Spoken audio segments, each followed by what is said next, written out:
नमस्कार पालकांनो, आरटीई प्रवेश प्रक्रिया 2026-27 बाबत सध्या पालकांमध्ये खूप गोंधळ आणि चिंतेचं वातावरण आहे. आज सकाळी 11 वाजता लॉटरी प्रक्रिया पार पडली आहे, पण अनेक पालकांना अजूनही आपल्या पाल्याचं नाव लिस्टमध्ये आहे की नाही हे समजत नाहीये. जर तुम्ही स्टेटस चेक करत असाल आणि तिथे this application is not selected in any school असं दिसत असेल, तर त्याचा अर्थ काय? नक्की लिस्ट कधी प्रसिद्ध होणार? याबद्दलची अत्यंत महत्त्वाची अपडेट आज आपण या व्हिडिओमध्ये पाहणार आहोत. सगळ्यात आधी एक गोष्ट क्लिअर करतो, अजूनही अधिकृत वेबसाईटवर लॉटरीचा निकाल अपलोड झालेला नाही.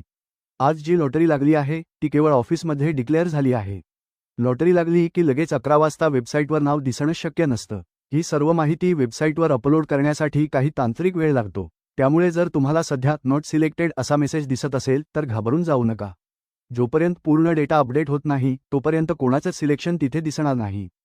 आता सर्वात महत्त्वाचा प्रश्न जो प्रत्येक पालकाच्या मनात आहे तो म्हणजे लॉटरीची लिस्ट नक्की कधी येणार?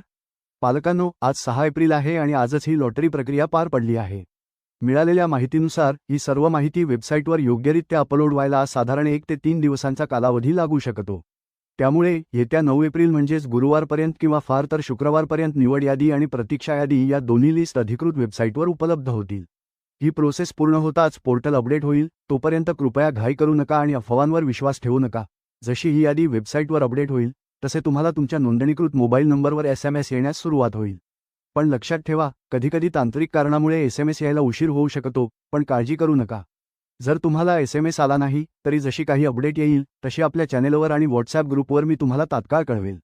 आपल्याकडे असे अनेक पालक जोडलेले आहेत ज्यांच्यापैकी कोणालाही अपडेट मिळाली की ती माहिती मी तुमच्यापर्यंत नक्की पोहोचवेल. आता या क्षणी तुम्हाला नक्की काय करायचं आहे? तर सर्वात आधी पुढचे 2 दिवस पूर्णपणे शांत राहा आणि वाट पहा.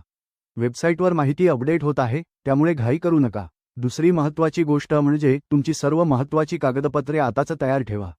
व्हेरिफिकेशनसाठी नेमकी कोणती कागदपत्रे लागणार आहेत आणि त्यांची यादी काय असेल यावर मी एक सविस्तर व्हिडिओ आपल्या चॅनेलवर घेऊन येणार आहे. त्यामध्ये A to Z प्रोसेस मी तुम्हाला समजावून सांगणार आहे. त्यामुळे पालकांनो, सध्या अजिबात घाबरू नका, फक्त थोडा संयम ठेवा. जशी माहिती उपलब्ध होईल तसा सविस्तर व्हिडिओ तुम्हाला आपल्या चॅनेलवर पाहायला मिळेल. ही अत्यंत महत्त्वाची माहिती इतरही पालकांपर्यंत पोहोचवण्यासाठी हा व्हिडिओ जास्तीत जास्त शेअर करा. अशाच खात्रीशीर आणि नवनवीन अपडेट्ससाठी आपल्या चॅनेलला सबस्क्राईब नक्की करा आणि आमच्याशी कनेक्टेड राहा. धन्यवाद.